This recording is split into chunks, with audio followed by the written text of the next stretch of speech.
मैं सौरभ निषाद एक बार फिर से आप सभी का स्वागत बंदन अभिनंदन करता हूं अपने YouTube चैनल नेक्स्ट 2.0 पर। साथियों, हम पढ़ा रहे हैं भारत का संविधान, उत्तर प्रदेश पुलिस भर्ती और रेलवे कंपटीशन एग्जाम की तैयारी के लिए जो भी विद्यार्थी हम अप्लाई किए हैं उनके लिए हमारे YouTube चैनल पर फ्री क्लासेस प्रदान की जा रही हैं। तो आज आपको पढ़ाना है साथियों उपराष्ट्रपति। उपराष्ट्रपति, अगर हम उपराष्ट्रपति की बात करते हैं तो राष्ट्रपति के बाद क्या होता है, जिस प्रकार से राष्ट्रपति आपको पिछली वीडियो में पढ़ाया गया है। तो साथियों, उपराष्ट्रपति क्या होता है, अनुच्छेद 63 में बताया गया है, भारत के संविधान के अनुच्छेद 63 में बताया गया है, भारत का एक उपराष्ट्रपति होगा। भारत का एक उपराष्ट्रपति होगा।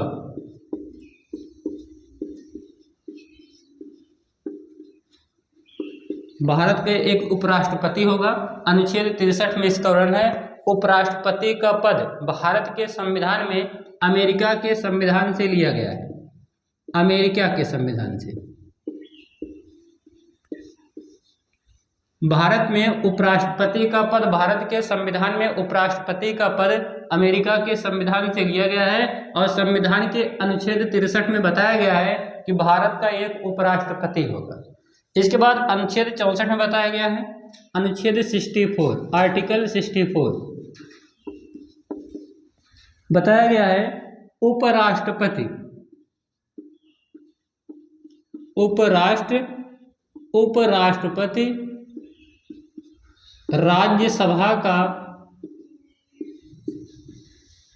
राज्यसभा का पदेन सभापति होगा।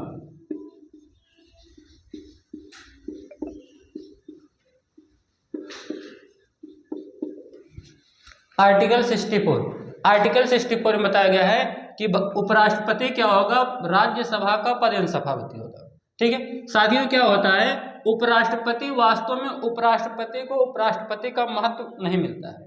उपराष्ट्रपति को जो भी वेतन मिलता है, उपराष्ट्रपति को जो वेतन मिलता है, जो भी वेतन उपराष्ट्रपति को मिलता है, या उपराष्ट्रपति के जो भी कार्य होते हैं, सभी जिम्मेदारियां जो उपराष्ट्रपति की होती हैं वो राज्यसभा के पदेन सभापति के रूप में होता है। उपराष्ट्रपति को उपराष्ट्रपति पद का वेतन नहीं मिलता है, उपराष्ट्रपति को राज्यसभा के पदेन सभापति का वेतन मिलता है। राज्यसभा का जो अध्यक्ष माना जाता है वो उपराष्ट्रपति माना जाता है। अगर हम बात करते हैं हमारे देश के पहले उपराष्ट्रपति कौन थे, आप सभी को पता होगा, डॉक्टर सर्वपल्ली राधाकृष्णन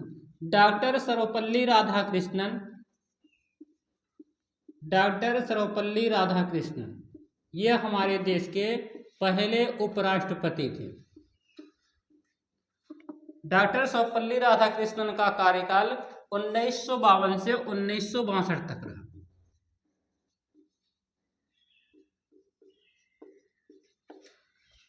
ठीक है, तो हमारे देश में जो पहली बार आम चुनाव हुआ था, कब हुआ था, 1951 में पहली बार आम चुनाव हुआ था। ठीक है, साधारण चुनाव जो हुआ था पहली बार 1951 में हुआ था आम चुनाव। इसके बाद 1952 में राष्ट्रपति और उपराष्ट्रपति का चुनाव हुआ था। ठीक है, आप लोगों को पता होगा कि हमने पिछली वीडियो में बताया था, राष्ट्रपति की जब चर्चा किया था तो हमने बताया था कि भाई क्या होता है, डॉक्टर राजेंद्र प्रसाद जी भारत के पहले राष्ट्रपति थे। तो जब डॉक्टर राजेंद्र प्रसाद जी को राष्ट्रपति बनाया गया था तो चुनाव के द्वारा पहली बार उनको राष्ट्रपति नहीं बनाया गया था, उनको संविधान सभा के द्वारा राष्ट्रपति बनाया गया था। लेकिन जबकि उपराष्ट्रपति का पद जो है 1952 में पहली बार उपराष्ट्रपति बनते हैं। और कौन उपराष्ट्रपति बनते हैं, डॉक्टर सर्वपल्ली राधाकृष्णन। और डॉक्टर सर्वपल्ली राधाकृष्णन हमारे देश के ऐसे प्रथम व्यक्ति हैं जिन्हें पहली बार भारत रत्न से नवाजित किया गया था। तो भारत रत्न पाने वाले पहले व्यक्ति कौन थे, भारत रत्न पाने वाले पहले व्यक्ति थे राधाकृष्णन, डॉक्टर सर्वपल्ली राधाकृष्णन। इन्हीं को क्या दिया गया था, पहली बार भारत में भारत रत्न दिया गया था। भारत रत्न की शुरुआत कब हुई थी, 1954 में हुई थी। ठीक है, 1954 में भारत रत्न जो हमारे देश का सर्वश्रेष्ठ पुरस्कार है, जिसको भारत रत्न के नाम से जाना जाता है, डॉक्टर सर्वपल्ली राधाकृष्णन जी को भारत रत्न से नवाजा गया है। तो यहाँ पे ध्यान देंगे, वास्तव में 1954 में जब पहली बार भारत रत्न दिया गया था तो 3 व्यक्तियों को भारत रत्न दिया गया था। वो तीनों व्यक्ति कौन थे, पहले व्यक्ति थे डॉक्टर सर्वपल्ली राधाकृष्णन, दूसरे व्यक्ति थे सी राजगोपालचारी, सी राजगोपालचारी, और तीसरे व्यक्ति थे डॉक्टर चंद्रशेखर, डॉक्टर चंद्रशेखर वेंकटरमन।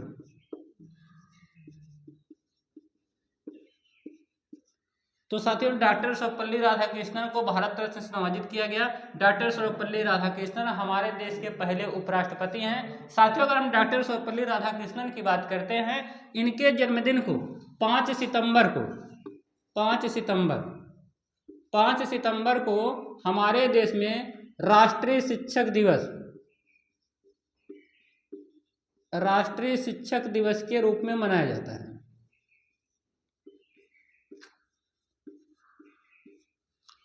तो डॉक्टर सर्वपल्ली राधाकृष्णन का जन्म 5 सितंबर के दिन हुआ था और डॉक्टर सर्वपल्ली राधाकृष्णन को राष्ट्रीय शिक्षक दिवस के रूप में मनाया जाता है। साथियों 2 प्रकार के शिक्षक दिवस मनाए जाते हैं, एक राष्ट्रीय शिक्षक दिवस और एक विश्व शिक्षक दिवस। राष्ट्रीय शिक्षक दिवस 5 सितंबर को मनाया जाता है, जबकि विश्व शिक्षक दिवस 5 अक्टूबर को मनाया जाता है। 5 अक्टूबर को विश्व शिक्षक दिवस और 5 सितंबर को राष्ट्रीय शिक्षक दिवस मनाया जाता है। पॉइंट क्लियर है? तो हमने बताया कि डॉक्टर सर्वपल्ली राधाकृष्णन हमारे देश के पहले उपराष्ट्रपति थे। अब आपको जानने की जिज्ञासा है कि हमारे देश के वर्तमान उपराष्ट्रपति कौन है। आप सभी को पता होंगे। साथियों जिनको भी पता हो कमेंट बॉक्स में कमेंट करके हमें बताएंगे कि हमारे देश के वर्तमान उपराष्ट्रपति कौन है।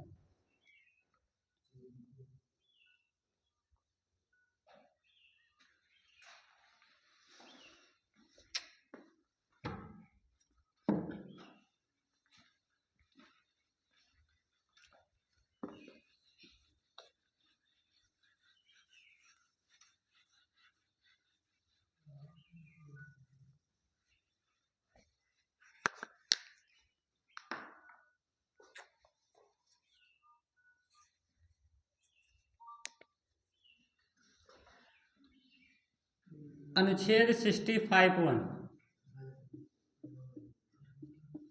अनुच्छेद 65(1) में चर्चा किया गया है कि कभी कभार क्या होते हैं, राष्ट्रपति हमारे देश से विदेश चले जाते हैं या कभी कभार हमारे देश में राष्ट्रपति का पद खाली हो जाता है। जब हमारे देश में राष्ट्रपति का पद खाली हो जाता है, राष्ट्रपति विदेशी दौरे पर चले जाते हैं या राष्ट्रपति बीमार हो जाते हैं, अपने कार्यकाल के दौरान उपस्थित नहीं हो पाते हैं, तो ऐसे कंडीशन में राष्ट्रपति के जो कार्य होते हैं उनको उपराष्ट्रपति करता है। इसका वर्णन अनुच्छेद 65(1) में किया गया है। यहीं पर अगर हम बात करते हैं उपराष्ट्रपति की योग्यता क्या होनी चाहिए, क्या क्या योग्यता होनी चाहिए ताकि वह व्यक्ति उपराष्ट्रपति बन सके। तो उपराष्ट्रपति की योग्यता में आपसे साथियों केवल एक ही पॉइंट एग्जाम में पूछा जाता है। वो पॉइंट क्या होता है? उम्र पूछा जाता है। उपराष्ट्रपति बनने की न्यूनतम उम्र कितनी होनी चाहिए? तो कितनी होनी चाहिए? उपराष्ट्रपति बनने के लिए न्यूनतम उम्र 35 वर्ष होनी चाहिए। यही क्वेश्चन केवल कंपटीशन एग्जाम में पूछा जाता है, बाकी कोई भी क्वेश्चन पूछा नहीं जाता योग्यता से संबंधित अगर हम बात करते हैं। तो वास्तव में बाकी योग्यताएं तो आप जानते हैं, वह भारत का नागरिक होना चाहिए, ठीक है, लाभ के पद पर नहीं होना चाहिए। ये सब जो साधारण कॉमन सी बात है, सब चीजें आप जानते हैं, उसको बताने की जरूरत नहीं है। केवल आपके कंपटीशन एग्जाम में इतना क्वेश्चन पूछा जाता है कि उपराष्ट्रपति बनने के लिए न्यूनतम उम्र कितनी होनी चाहिए। तो कितनी होनी चाहिए? 35 वर्ष होनी चाहिए।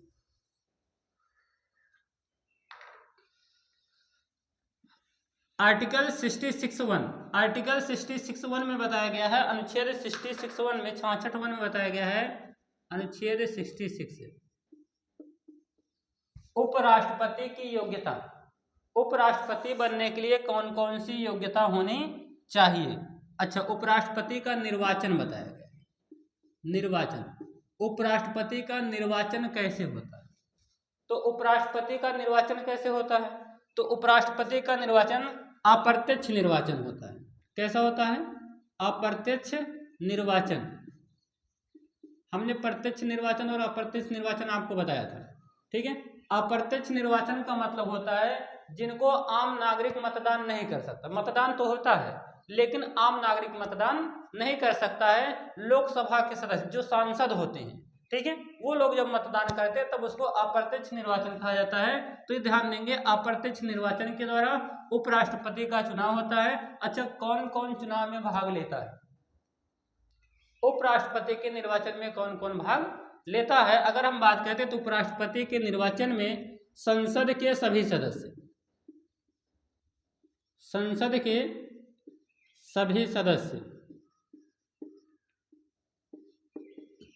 इनके कहने का मतलब संसद आपको पता है लोकसभा से बना होता है, राज्यसभा से बना होता है, राष्ट्रपति से बना। हमने कल आपको पॉइंट सिखाया था, संसद 3 चीजों से मिलकर बना है, लोकसभा, राज्यसभा और राष्ट्रपति।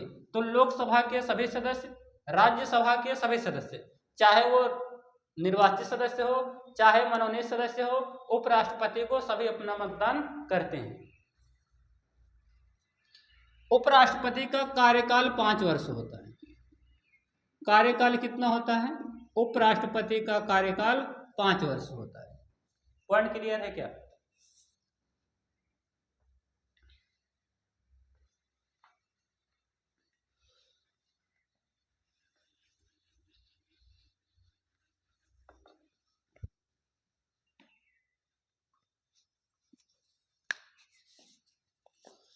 यदि क्या होता है, अच्छा, उपराष्ट्रपति अपना त्यागपत्र किसे देता है? उपराष्ट्रपति त्यागपत्र किसे देता है? तो उपराष्ट्रपति त्यागपत्र राष्ट्रपति को देता है। अगर उपराष्ट्रपति का कार्यकाल समाप्त हो गया है या उपराष्ट्रपति अपनी इच्छा से अपने पद को छोड़ना चाहता है तो उपराष्ट्रपति राष्ट्रपति को अपना त्यागपत्र देता है, सौंप देता है और अपने कार्य से मुक्ति पा जाता है।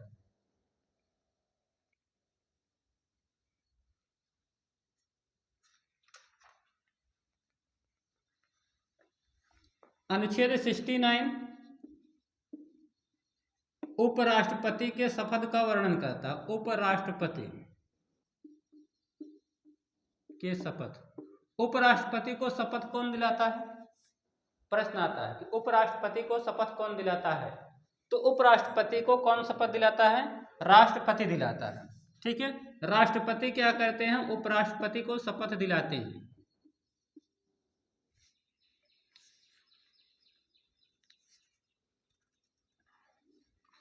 इनको वेतन कहां से मिलता है?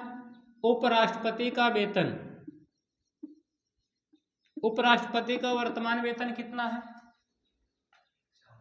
4 लाख रुपए प्रतिमाह, 4 लाख रुपए प्रतिमाह। ठीक है, उपराष्ट्रपति का वेतन 4 लाख रुपए प्रतिमाह है। इनको वेतन कहां से मिलता है? भारत की संचित निधि से मिलता है। भारत की संचित निधि, भारत की संचित निधि का वर्णन किस अनुच्छेद में है? किसमें है? अनुच्छेद 266 का या वन। ठीक है, अनुच्छेद 266 में भारत की संचित निधि का वर्णन है। यही भारत की संचित निधि से राष्ट्रपति और उपराष्ट्रपति, ठीक है, और जो बड़े बड़े पद होते हैं उनको भारत की संचित निधि से वेतन दिया जाता है।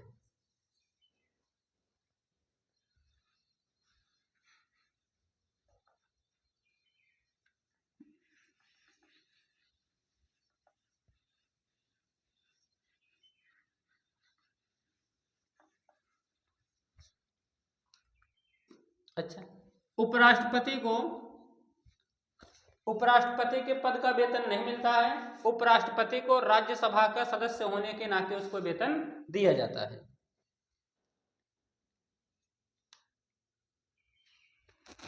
तो साथियों, उपराष्ट्रपति के लिए पॉइंट इतना ही था, इससे ज्यादा उपराष्ट्रपति में कुछ महत्वपूर्ण नहीं। अच्छा, एक अनुच्छेद आर्टिकल 71 है, अनुच्छेद 71, यदि उपराष्ट्रपति के चुनाव संबंधी कोई विवाद होता है, उपराष्ट्रपति के चुनाव संबंधित कोई विवाद होता है तो उस विवाद का अंतिम फैसला कौन करता है?